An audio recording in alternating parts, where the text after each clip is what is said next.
ये जो हमारा तीसरा क्वेश्चन है, जिसमें कि दोस्त मेरे बोला जा रहा है कि प्रयत्न और भूल विधि से निम्नलिखित समीकरणों को हल कीजिए।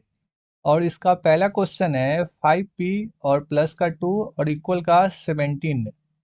सबसे पहले दोस्त मेरे आपको ये समझना होगा कि इतना पार्ट को हम एलएचएस कहते हैं और हिंदी में बायां पक्ष, हिंदी में बायां पक्ष, बायां पक्ष। और दोस्त मेरे इसको यानी बराबर के राइट साइड को हम आरएचएस कहते हैं, जिसको हिंदी में दोस्त मेरे दायां पक्ष, दायां पक्ष। ठीक है। उसके बाद उसके बाद आपका जो क्वेश्चन है, सबसे पहले एलएचएस का फुल फॉर्म क्या होता है? एलएचएस का फुल फॉर्म होता है लेफ्ट लेफ्ट हैंड साइड। और आरएचएस का फुल फॉर्म होता है दोस्त मेरे राइट हैंड साइड। ठीक है। उसके बाद आपका क्वेश्चन कह रहा है कि प्रयत्न और भूल विधि, प्रयत्न और भूल विधि यानी कि आपको एक एक करके चेक करना होगा कि यहाँ पर सबसे पहले यहाँ पर p का वैल्यू 1 रखेंगे। उसके बाद चेक करेंगे क्या ये 17 आ रहा है। फिर p का वैल्यू 2 रखेंगे, फिर p का वैल्यू 3 रखेंगे। और जब तक 17 नहीं आता है तब तक हम वैल्यू चेंज करते रहेंगे।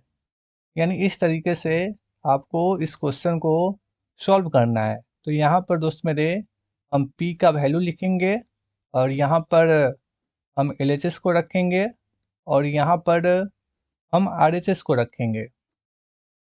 ठीक है। और आरएचएस हमारा हर वैल्यू में फिक्स है। कितना फिक्स है? तो दोस्त मेरे 17 फिक्स है। उसके बाद हम p का वैल्यू दोस्त मेरे 1 रखकर चेक करते हैं। जब हम p का वैल्यू 1 रखेंगे यानी कि 5 और गुने का 1 और प्लस का 2, तो दोस्त मेरे आपको प्राप्त होगा 5 गुने 1 5 और प्लस का 2 यानी आपको 7 प्राप्त होगा, जो कि दोस्त मेरे 17 के बराबर नहीं है। ठीक है। इसके बाद फिर से हम p का वैल्यू 2 रखेंगे यानी कि 5 गुने 2 और प्लस का 2। ठीक है। जब इसका गुना करेंगे तो प्राप्त होगा 10 और जब इसको जोड़ेंगे तो प्राप्त होगा 12 यानी कि 12।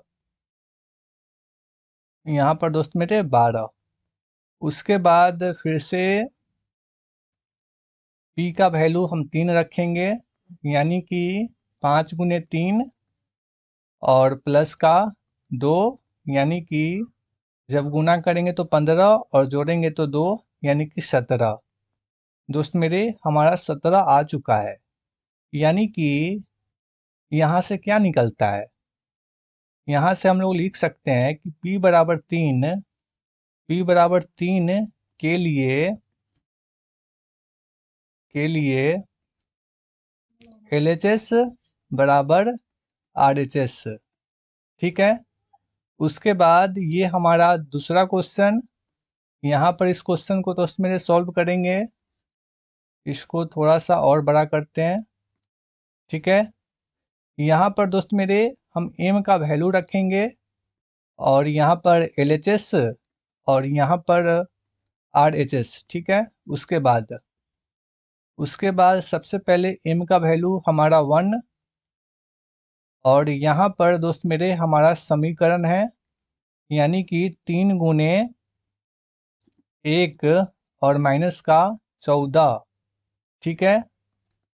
और जब गुणा करेंगे तो प्राप्त होगा 3 और जब घटाएंगे दोस्त मेरे 3 में से जब 14 को घटाएंगे तो प्राप्त होगा -11 यानी कि।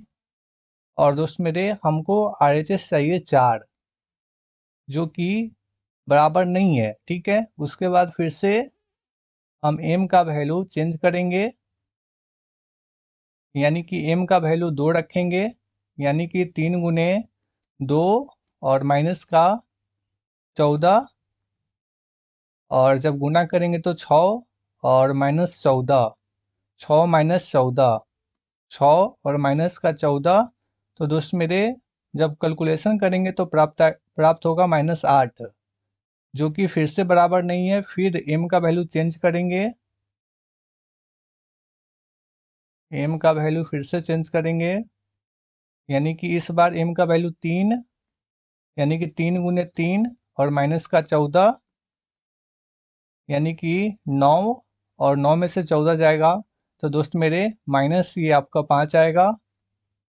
और फिर से m का वैल्यू चेंज करेंगे, यानी m का वैल्यू 4 और 3 गुने 4 और माइनस का 14, यानी कि 3 चौका 12 और 12 में से, और इधर आपका -14 यानी कि -2 आएगा। उसके बाद फिर से वैल्यू चेंज करेंगे, इस बार 5, यानी कि 3 गुने 5 और माइनस का 14, यानी कि 3 पचे 15 और 15 में से 14 जाएगा तो दोस्त मेरे प्लस का 1। फिर से 4 नहीं आया तो फिर से हम m का वैल्यू चेंज करेंगे, यानी कि 6 और 3 गुने 6 और माइनस का 14, और इस बार दोस्त मेरे आपका 4 आ जाएगा। उसके बाद हम फिर से यही लाइन लिखेंगे, यहाँ पर m बराबर 6 के लिए LHS बराबर का RHS। ठीक है, इस तरीके से ये क्वेश्चन आपका खत्म हो चुका है।